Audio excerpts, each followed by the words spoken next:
उसके बाद सोसाइटी किससे डील करेगा और सोसाइटी कैसे आगे अपना कारोबार चलाएगा उस फ्लैट से लेकर, उसका सोल्यूशन है कि वो मेंबर को एक नॉमिनेशन फॉर्म भर के सोसाइटी को बताना पड़ता है कि मेरे बाद आप इनसे डील करेंगे। अभी ये दोनों के लिए इम्पोर्टेंट है, very important for society to make sure that all the members have a nomination. Also very important for members to ensure कि उन्होंने नॉमिनेशन दिया है सोसाइटी में और उसका नॉमिनेशन करेक्टली रिकॉर्ड हुआ है सोसाइटी में। अब काफी टाइम ऐसा होता है कि आपने नॉमिनेशन दे दिया लेकिन सोसाइटी ने अपने रिकॉर्ड में नहीं रखा, या रखा और आपके देहांत के बाद आपका जो सक्सेसर है उनको सोसाइटी बोलती है कि हमारे पास आपका नॉमिनेशन नहीं है, हमको नहीं मिलता है। तो वहां पर फिर इशू उठता है, जो आपका नॉमिनी है या बच्चा है या वाइफ है या फादर मदर कोई भी हो जिसको आपने नॉमिनेट किया है, कि अब वो आगे क्या करें। तो आज हम शुरू से करते हैं अपना नॉमिनेशन है क्या। अब नॉमिनेशन एक रूल के हिसाब से आता है, सेक्शन है हमारे कोऑपरेटिव सोसाइटी एक्ट में, where every member has a right to inform the society that on my demise, so and so will step into my shoes. Now, step into my shoes for what? The stepping into for shoes is basically to deal with society, to ensure that the society is able to collect the maintenance for that flat from the person who has been nominated. अब ये इसमें काफी time ऐसा सवाल उठता है कि is the nominee the owner of the flat, because member is the owner of the flat और नॉमिनी उसके शूज में स्टेप करता है, तो does the nominee also become a owner. इसके ऊपर काफी क्लैरिटी है कि कोऑपरेटिव सोसाइटी लॉ के अंदर ट्रांसफर ऑफ ओनरशिप नहीं आता है, सिर्फ ट्रांसफर ऑफ मेंबरशिप आता है। और मेंबरशिप ट्रांसफर भी एक तरीके से करना पड़ता है, और if the membership transfer is on death, then it is technically called transmission. It is not a transfer. The word to be used is transmission.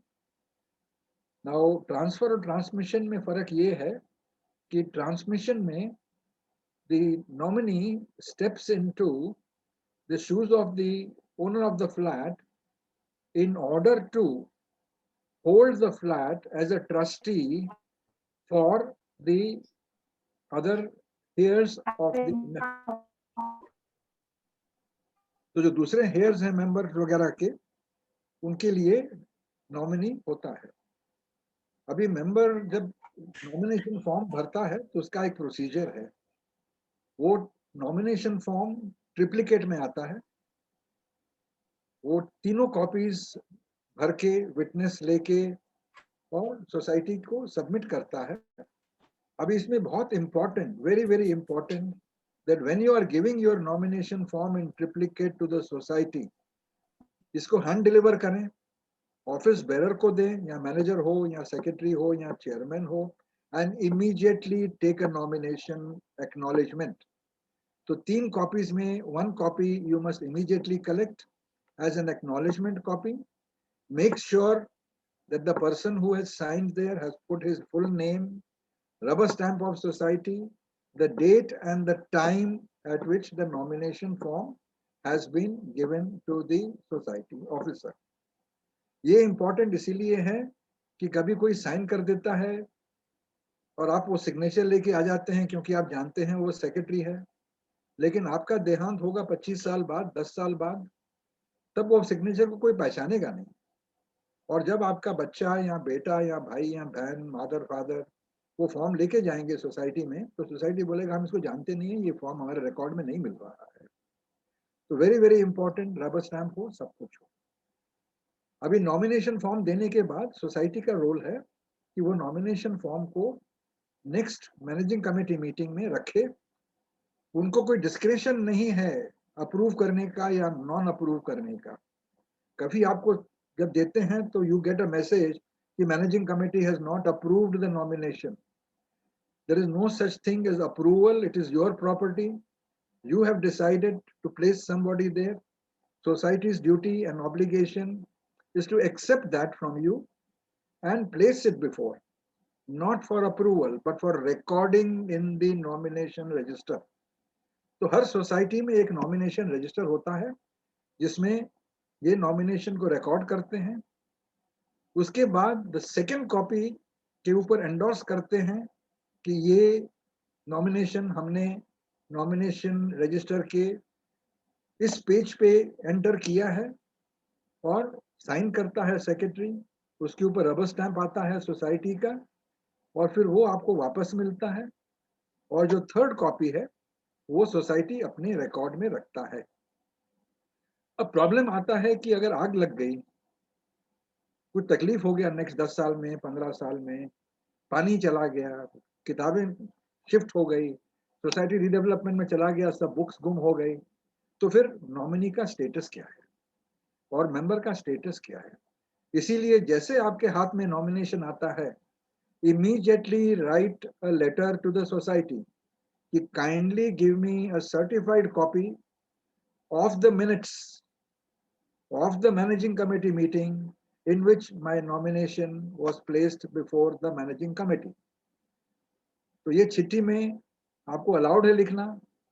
और दूसरा चीज लिखना है उसमें, please give me a certified copy of the page of the register, nomination register in which this has been recorded. तो ये दोनों document आपके पास आ जाते हैं. तो आपके पास अभी 4 डॉक्यूमेंट्स होंगे. एक होगा आपके पास नॉमिनेशन का एक्नॉलेजमेंट, दूसरा होगा नॉमिनेशन कौन से पेज पे लिखा है, तीसरा नॉमिनेशन का फोटोकॉपी रजिस्टर का, और चौथा minutes of the managing committee जहां पर ये नॉमिनेशन रिकॉर्ड किया गया है. ये करने के बाद आप ये चारों कॉपी को नोटराइज कराइए और 2 अलग जगह रखिए. एक नॉमिनी को दे दीजिए और एक अपने पास रखिए. ओरिजिनल अपने पास रखेंगे क्योंकि आपको राइट है नॉमिनी चेंज करने का. तो नॉमिनेशन फॉर्म आपने एक बार भर दिया, इसका ये मतलब नहीं है कि आप चेंज नहीं कर सकते हो. अभी हमारे बायलॉ में क्या लिखता है कि first nomination is free of cost. तो जब आप पहला नॉमिनेशन भरेंगे आपको कोई फी नहीं लगेगा. लेकिन अगर आपको चेंज करना है तो आप दूसरा नॉमिनेशन भर के एक कवरिंग लेटर बना के कि हमारा पुराना नॉमिनेशन को आप कैंसिल करिए, मैं एक नया नॉमिनेशन दे रहा हूं और आप इसको रिकॉर्ड करके वही प्रोसीजर जो पहले का फॉलो किया है वही फॉलो करना है और अपने पास वही रिकॉर्डिंग रखना है जैसे हमने पहले किया था. सेकेंड नॉमिनेशन के बाद उसके लिए आपको कुछ फी लगता है जो बायलॉ में है, 100 रुपया, 50 रुपया, जो कुछ भी होगा. आप कितने बार भी नॉमिनेशन चेंज करना है आप कर सकते हैं, कोई रिस्ट्रिक्शन नहीं है. आपका प्रॉपर्टी है, आप चेंज करते जाओ जहां से आपका दिल करे. अब ये नॉमिनेशन तो हो गया और आपने सब कुछ कर दिया और आपका देहांत हो गया. अभी किसी ने नॉमिनेशन नहीं किया है. यहाँ सिचुएशन आता है कि आप जॉइंट ओनर हो और आपका फ्लैट 3 नाम में है या 2 नाम में है. शेयर होल्ड में शेयर सर्टिफिकेट पे 3 नाम है, 2 नाम है, 1 नाम है, 4 नाम है. तो अभी हम नॉमिनेशन कैसे करें? अब इस पे बड़ा क्वेश्चन उठता है कि सिर्फ पहला पर्सन नॉमिनेट करे या सब लोग नॉमिनेट करें. मेरा सजेशन है कि हर मेंबर का उस मेंबरशिप का राइट है और उसके साथ फ्लैट का भी राइट है. और कितना शेयर उन हर मेंबर का है, अगर जॉइंट मेंबर है और एग्रीमेंट में लिखा है कि 50-50 है या 30-50 है या 20-80 है, तो उस हिसाब से आप अपना शेयर नॉमिनेट करें और सेपरेट नॉमिनेशन फॉर्म भरें. हमने काफी सोसाइटीज में देखा है कि वो सोसाइटी बोलता है कि आपका एक फ्लैट है, आपका एक शेयर सर्टिफिकेट है, तो आप एक ही भरो और सब लोग उसी में लिखो. वो करेक्ट नहीं है क्योंकि सब लोग साथ में नहीं मरने वाले हैं. तो जैसा जो आदमी जाता है वो आदमी अपना शेयर नॉमिनेट करेगा, बाकी जो बचते हैं वो अपना शेयर रिटेन करते हैं. अगर फैमिली है हस्बैंड वाइफ और आपने नॉमिनेशन एक भर दिया तो आप उसको फिर भी करेक्ट कर सकते हैं। लेकिन अगर दो पार्टनर्स हैं या दो मित्र हैं या दो कंपनीज हैं जो नॉमिनेट करते हैं और जॉइंटली उन्होंने फ्लैट खरीदा है, तो वो साथ में नॉमिनेशन नहीं कर सकेंगे, क्योंकि दोनों का राइट्स अलग हो जाता है। इंडिविजुअल का राइट अलग होता है, कंपनी का राइट अलग होता है, एचयूएफ का राइट अलग होता है। एचयूएफ में जो मेंबर्स हैं एचयूएफ के, वो सब एचयूएफ के अंदर आ जाते हैं, और उसके साथ में अगर दूसरा शेयर होल्डर है जो एचयूएफ नहीं है, तो फिर आपको कॉन्फ्लिक्ट हो जाएगा। क्योंकि अगर कर्ता मर गया एचयूएफ का, जो दूसरा पर्सन है पार्टनरशिप में जॉइंट होल्डर में, उसको फिर तकलीफ आ जाएगा, और उस वक्त आपको फिर लॉयर के पास जाना पड़ेगा, कोर्ट में जाना पड़ेगा, रजिस्ट्रार के पास जाना पड़ेगा। तो अगर सोसाइटी आपको बोलता भी है कि आप एक ही भर दो, please do not fall in that suggestion. आप सब अपना नॉमिनेशन भरो। अगर सोसाइटी रिजेक्ट करती है, then go to registrar, he will forward it, और वो आपको वहां से फॉरवर्ड करके या कवरिंग लेटर दे के सोसाइटी को करेक्ट कराएगा। तो ये दो चार चीजें आप लोग प्लीज ध्यान रखिए। अभी नेक्स्ट इशू उठता है नॉमिनेशन में कि किसी ने फ्लैट बेच दिया, अपना शेयर बेच दिया, आपका पार्टनर है, उसकी शादी हो गई या कुछ हुआ, तो उसने अपना राइट रिलीज कर दिया। तो जब वो राइट रिलीज करता है तो जिनको बचता है उनके पास पूरा आ जाता है। लेकिन आपने जब पहला नॉमिनेशन भरा था तो आपने लिखा था कि 50% मेरा है। तो रिलीज करने के बाद आपका अगर 100% हो जाता है, तो आपको पूरा नॉमिनेशन बनाना पड़ेगा और आपको नया नॉमिनेशन देना पड़ेगा। दूसरा सिचुएशन होता है कि अगर एक ज्वाइंट होल्डर का डेथ हो गया और उसमें आप ही नॉमिनी हो, हस्बैंड वाइफ में कभी कभी करते हैं, हस्बैंड वाइफ को नॉमिनेट करता है, वाइफ हस्बैंड को, तो आप ही नॉमिनेट हो जाते हैं, तो उसमें भी आपको फिर नया फॉर्म भरना पड़ेगा और उसमें 100% ओनरशिप दिखा के फिर रीनॉमिनेट जिसको करना है वो करें। तो ये प्रोसीजर करना बहुत ही जरूरी है। अभी हम आते हैं नेक्स्ट में कि अगर हमने नॉमिनेट नहीं किया तो क्या हुआ। हम तो घर में बैठे हैं, बच्चे बैठे हैं, घर तो हमारा है, शेयर सर्टिफिकेट हमारे नाम पर है, एग्रीमेंट हमारे नाम पर है, हम भूल गए नॉमिनेट करना। तो ये नॉमिनेशन ना करने से प्रॉब्लम क्या होता है? प्रॉब्लम ये होता है कि जब नॉमिनेट नहीं किया तो सोसाइटी को ये नहीं पता कि वो किससे डील करेगा।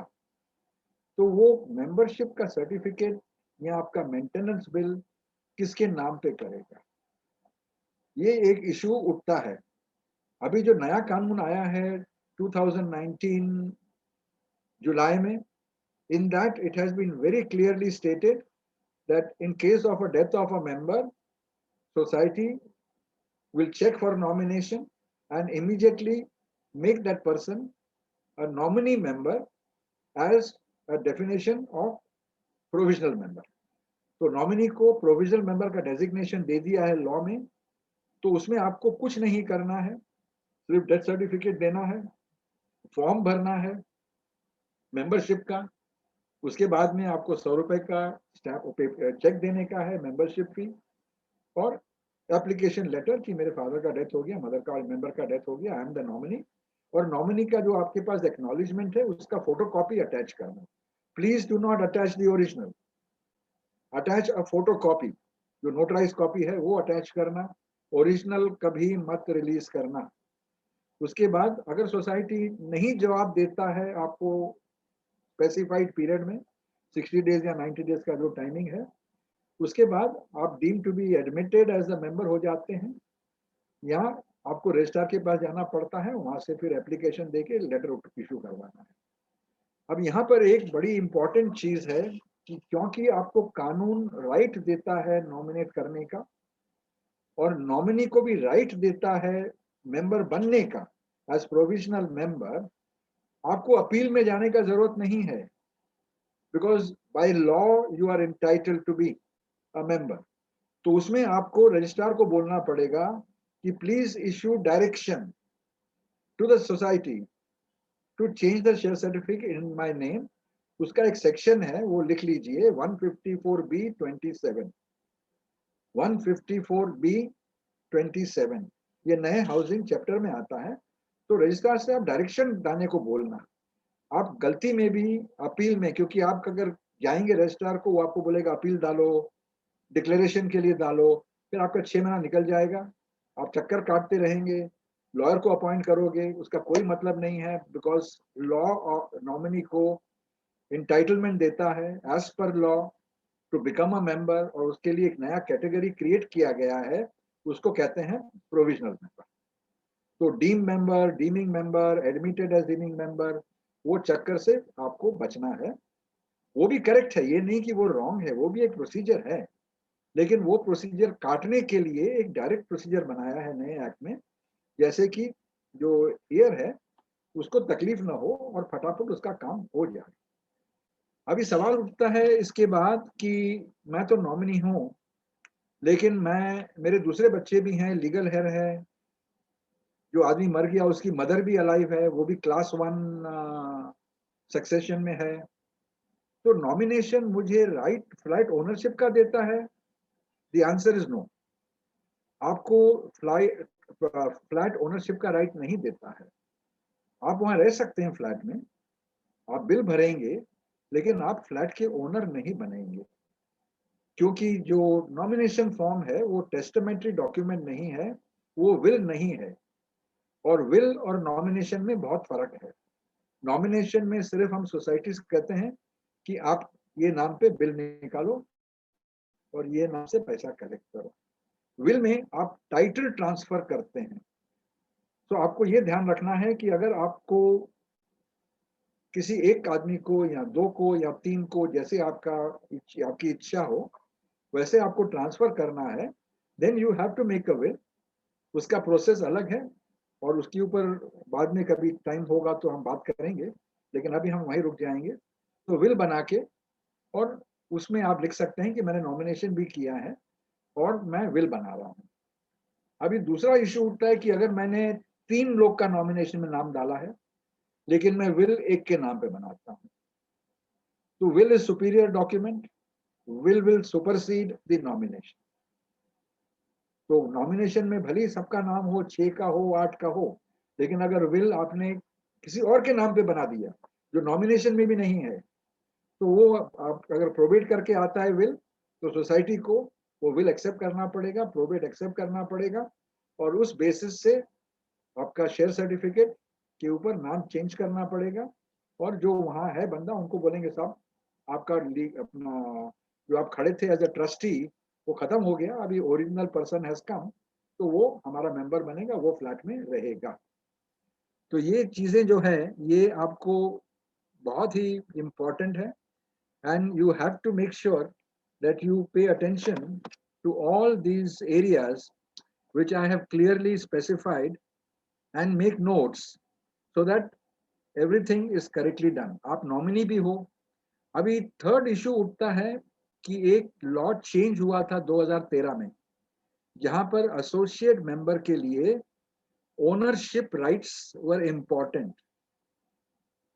2013-14 में एसोसिएट मेंबर का डेफिनेशन था who has right title and interest and whose name appears on the share certificate।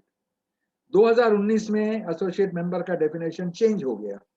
अभी कहते हैं your name may not be, but एक डेफिनेशन में अगर आप बैठते हैं तो आप एसोसिएट मेंबर बन जाते हैं, आपको भली राइट टाइटल इंटरेस्ट नहीं है। तो अभी एक कॉन्फ्लिक्ट उठता है कि अगर 2014 के बाद आपका नाम as an associate member share certificate में लिखा गया है, तो वो आपको करेक्शन करवाना है सोसाइटी से कि आप एसोसिएट मेंबर से अभी जॉइंट मेंबर हो जाएंगे। अगर आपका राइट टाइटल है, उसमें आपने एक शेयर खरीद लिया है, उसके ऊपर स्टैम्प ड्यूटी दे दिया है, तो आप सोसाइटी को कहेंगे कि मेरे को एसोसिएट मेंबर वर्ड निकाल के मुझे आप जॉइंट मेंबर बनाएंगे, तो you will be number 2 in the share certificate as a joint member. ये इंपॉर्टेंट है। अब ये इंपॉर्टेंट क्यों है? क्योंकि आज के तारीख में एसोसिएट मेंबर का राइट और इंटरेस्ट नहीं है, तो एसोसिएट मेंबर आज के तारीख में नॉमिनेट नहीं कर सकेगा। So as of July 2019, an associate member cannot nominate because he does not have right title and interest in the property of the flat। और अगर आपका नाम वहां एसोसिएट मेंबर करके आता है, तो it might lead to some confusion। So it is better to get that rectified while the member is alive, क्योंकि वो मेंबर को ही एप्लीकेशन देना पड़ेगा, दोनों को देना पड़ेगा। तो उसके हिसाब से वो करेक्शन अभी ही करवा लें, और वो छोटा प्रोसेस है। एप्लीकेशन देंगे, सोसाइटी देखेगा, उसको चेक करेगा और मैनेजिंग कमेटी में रख के अप्रूव करके शेयर सर्टिफिकेट में एंडोर्स कर देंगे, और उसके बाद आपको बना के दे देंगे। अब इश्यू उठता है कि भाई अगर मेरा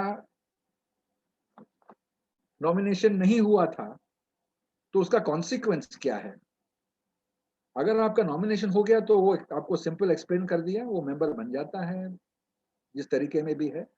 पर अगर नॉमिनेशन नहीं हुआ है तो फिर क्या प्रोसीजर है, उसके लिए भी एक प्रोसीजर है, वो बायलॉ में है। बायलॉ क्या बोलता है कि अगर कोई मेंबर का डेथ हुआ और वो मेंबर का नॉमिनेशन रिकॉर्ड में नहीं है, तो सोसाइटी को with in 6 months of the death put out notice on the notice board कि हमारे इस मेंबर का डेथ हो गया है, और अगर कोई उसका नॉमिनी है या उसका कोई रिलेशन है या उसका कोई हेयर है या ऐसा कोई है who is holding a nominee certificate, वो जो है आपका नॉमिनेशन फॉर्म जो सोसाइटी के रिकॉर्ड में दिखता नहीं है, बट उनके नॉमिनी के पास 2 कॉपीज है और फॉर सम रीजन सोसाइटी के रिकॉर्ड में नहीं है, तो सोसाइटी कहता है नॉमिनी नहीं है। वो सिचुएशन भी आता है, तो उनको इनवाइट करता है सोसाइटी कि आप आके अपना क्लेम डालो। अगर फिर भी कोई नहीं आता है या कोई आता भी है तो सोसाइटी को 1-2 न्यूज़पेपर में ऐड डालने का है, और वो ऐड का फॉर्मेट जो है, वर्डिंग जो है नोटिस का, वो बायलॉ में दिया गया है, तो उसी वर्डिंग में डालना है। और वो अगर उसका रिप्लाई में कोई नहीं आता है या क्लेम आता है, फिर कमेटी को डिसाइड करना है। अगर कोई लीगल हेयर नहीं आता है या बहुत सारे आते हैं, फिर सोसाइटी डिसाइड कर सकता है कितनों को लेना है, किसको लेना है, और वो डिस्क्रिप्शन सोसाइटी को दिया है कि हमको ये इसको लेना है या उसको लेना है। जो पेमेंट करने को तैयार है, जो रहने को तैयार है, वहां पर सोसाइटी काफी कंडीशन देखने के डिसाइड करेगा कि किसके नाम पे, एक या मल्टीपल नाम पे नाम डालेगा। फिर जो बाकी लीगल हेयर हैं वो कोर्ट में जाएंगे और वहां से फिर ऑर्डर लेंगे कि कौन लीगल हेयर है, किसके नाम पे प्रॉपर्टी डिवीजन होगा, और उसके बेसिस पे फिर सोसाइटी को वो ऑर्डर देंगे और सोसाइटी उसके हिसाब से शेयर सर्टिफिकेट में नाम डालेगा। तो ये 3-4 चीजें जो है अपना नॉमिनी का और नॉमिनी नहीं है वो इम्पोर्टेंट है। अभी काफी टाइम ये होता है कि ऑडिट जब होता है तो ऑडिटर लिखता है कि हमने ऑडिट चेक किया, नॉमिनेशन चेक किया, सबका नॉमिनेशन नहीं है, और वो ऑडिट रिपोर्ट में आता है। तो जब आप जनरल बॉडी में बैठते हैं तो वो फ्लैट नंबर्स आता है कि ये फ्लैट नंबर का नॉमिनी नहीं है, तो वो जनरल बॉडी में इमीडिएटली फॉर्म में आता है, रेक्टिफिकेशन रिपोर्ट में आता है, और सेक्रेटरी का काम है, चेयरमैन का काम है, कमेटी का काम है कि वो कंप्लाई करें और सबका नॉमिनेशन लेके और ऑडिटर को लिखें कि सबका नॉमिनेशन आ गया है। ऐसा नहीं कि मेंबर नहीं आता है तो इसलिए नहीं भरा, वो ठीक नहीं है। अगर मेंबर नहीं आता है तो कमेटी को उसको लेटर लिखना पड़ेगा कि आप नॉमिनेट करो, क्योंकि उससे कमेटी का काम कम हो जाता है। क्योंकि नॉमिनेशन नहीं है, then the work for the committee as well as legal cost for the society, because if there is no nomination the member will go to court and make society a party, then society will have to engage a lawyer and lawyers fees will have to be paid by all the members, so it will come in your maintenance. That is why at every general body this one point in the auditor's report must be looked at, and उसी time बैठ के सबका nomination form लेके भर के correct करके record करके सबको नॉमिनेशन दे दो, so that the nomination chakkar and dispute post demise is reduced to the maximum. Madam, how much time do we have now? Anita madam, how much time do we have? 7 minutes, sir. Okay, so are we coming back? Yes, sir. Yes, sir. Okay, तो आप announce कर दीजिए कैसे आना है वापस. With the same link, same link. Okay. Now I'll continue. Guests, I kindly join the same link after 7 minutes. If this link gets over. Okay. Now it's very important कि अगर हमारा सिचुएशन है कि नॉमिनेशन भी है और record भी है, सब कुछ है, कॉपीज भी है, और फिर भी सेक्रेटरी चेयरमैन नहीं करते हैं काम, तो वो भी मैंने आपको एक्सप्लेन कर दिया है कि आप मेंबरशिप के लिए अप्लाई कर सकते हैं या डायरेक्शन के लिए अप्लाई कर सकते हैं। अगर नॉमिनेशन नहीं है और सोसाइटी नहीं एक्सेप्ट करता है आपका एप्लीकेशन, तो भी आप रजिस्ट्रार के पास जाके सेक्शन 22-23 में आप एप्लीकेशन दे सकते हैं और रजिस्ट्रार हियरिंग करके आपको ऑर्डर देगा कि कैसे आपको करना है। अभी लास्ट, बिफोर आई कंक्लूड, काफी कंफ्यूजन हो जाता है जब लोग कहते हैं कि हमारा नॉमिनेशन है तो वो विल हो गया, या एक बार आपको नॉमिनेशन सर्टिफिकेट में नाम डाल दिया तो बाकी लोगों को आप बोलोगे मेरे नाम पे फ्लैट हो गया। वो फ्लैट आपके नाम पे नहीं हुआ है। The flat is still belonging to the state of the member. State means ESTATE। तो वो जो स्टेट है मेंबर का, जब तक कि सब लीगल हेयर नहीं आते हैं, the state is the owner, the trustee is of the state, और उसके साथ में आपको एक होएगा एग्जीक्यूटर ऑफ द ट्रस्ट और एग्जीक्यूटर ऑफ द विल, वो भी होगा, because on death the will becomes a trust, automatically it becomes a trust. तो वो जो है आदमी जो काम दिया है जिसको कि भाई आप एग्जीक्यूट करो, तो वहां पर कभी कभी कॉन्फ्लिक्ट होता है कि एग्जीक्यूटर बोलता आई एम द एग्जीक्यूटर और नॉमिनी बोलता है मेरा नाम है। तो वो भी क्लियर है अभी कि नॉमिनी के नाम पर शेयर ट्रांसफर होगा, एग्जीक्यूटर के नाम पर नहीं होगा। उसको करना है अपने नाम पर, तो उसको फिर कोर्ट से जाके या रजिस्ट्रार से जाके एप्लीकेशन देके, क्योंकि ये नॉमिनी एंड प्रोविजनल मेंबर का एक स्पेसिफिक सेक्शन बन गया है अभी, तो वो भी कंफ्यूजन नहीं होना चाहिए। तो madam, you want to go for question answer और शैल आई? सर एक Can I question Indrapal ji का। can I ask a question, please? जी सर, कुछ पूछिए सर, ये टर्न पूछिए। ऐसा है, now owner makes a nomination to his wife and he's got 2 children. Now owner dies, wife became a provisional member. Can the wife make a further nomination without being the owner? You can nominate something which you own. Which you own, basically. Now the argument is given by her lawyer is that my other 2 children will issue a release deed in my favor, so I become the owner. I said no, you get entitled to the ownership, you don't become the owner. Technically you're right, but when you get the release deed and the release is presented, then application form will come with the entire explanation. That is the time you talk about owner. You become owner, but you have become a full shareholder. Let us put it that way. Shareholder, not the owner. And release deed में क्या होता है, काफी बच्चे लिखते हैं, the children are overseas, they say lifetime interest of the mother. Yes. We are releasing for the lifetime interest of the mother, क्योंकि mother के बाद उनका नाम लगना है, तो अपना राइट रिटेन करते हैं और रिलीज में लिखते हैं we are releasing for the use of the mother for the life time interest of the mother's life. Right. तो वो भी ध्यान रखना है, वो लॉयर जैसा लिखता है उसके हिसाब से we go to. But can such a provisional member make further nomination because she has not become the owner as yet? No, once she gets released from everybody else, she is a member. Okay. Once she becomes a full member, she can nominate, and nominate will also be, nomination will also be as a member, but will be subject to the same trusteeship. तो अगर order आता है, अगर order आता है, somebody has to hold the fort. Right. So that will be again a nominee का nominee रहेगा, वो नहीं बनेगा। अगर ऑर्डर आ जाता है कोर्ट का, that has to be followed. Any other question? Thank you. Thank you. My pleasure. There are 2 more hands raised. Pearl Goswami madam और Rajni Rajmani madam. Pearl Goswami madam and Rajni Rajmani.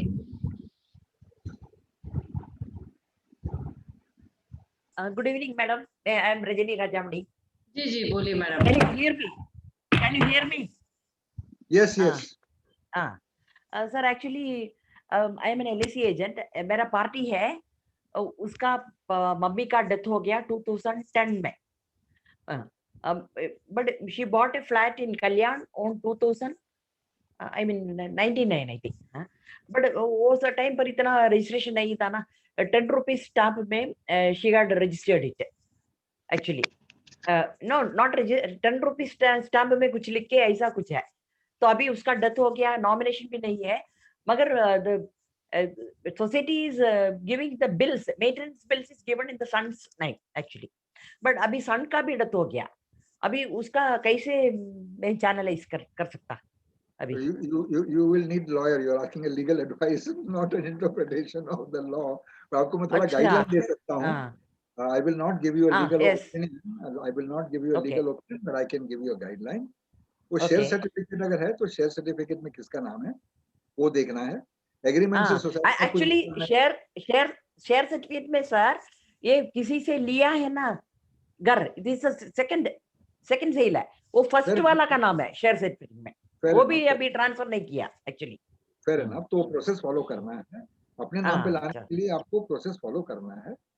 So then for that process you will need to take legal advice, but it is doable. Let me put it this way. तो doable है, ये नहीं कि नहीं होएगा, लेकिन उसके लिए एक प्रोसेस है, तो वो प्रोसेस फॉलो करना है. सर एक ओम प्रकाश जी का क्वेश्चन है, my father file nomination with society, I request the society to change name in society in 2013. I submitted a copy of acknowledgement to society in 2018. So they is silent since 2018, not change the name till date. For past 18 to 20 years, no bills have been raised. Now, before changing name, society is asking me to pay the arrears along with interest. I requested them society to give personal account. Society has not given me accounts for past 1 year. I met them personally in March 20, but due to pandemic, I am unable to follow up. Basically उनका complaint है कि उनको nominate किया गया है, उनके father expire हो गए, तो उन्होंने बिल्स मांगे सोसाइटी से, अरियर्स बाकी है, सोसाइटी नाम भी चेंज नहीं कर रही है और अरियर्स के बिल्स भी नहीं दे रही उनको. तो नॉमिनेट फादर के नाम पे फ्लैट होगा. आई अंडरस्टैंड फादर के नाम पे फ्लैट है. Yes, sir. It doesn't matter. There is no time limit for transferring, so there is no limitation. Yeah. Yes, sir. तो उसके बाद आप जो प्रोसीजर है, अगर नॉमिनी है, then you can take a benefit of the law. अंदर दे दो कि हमारा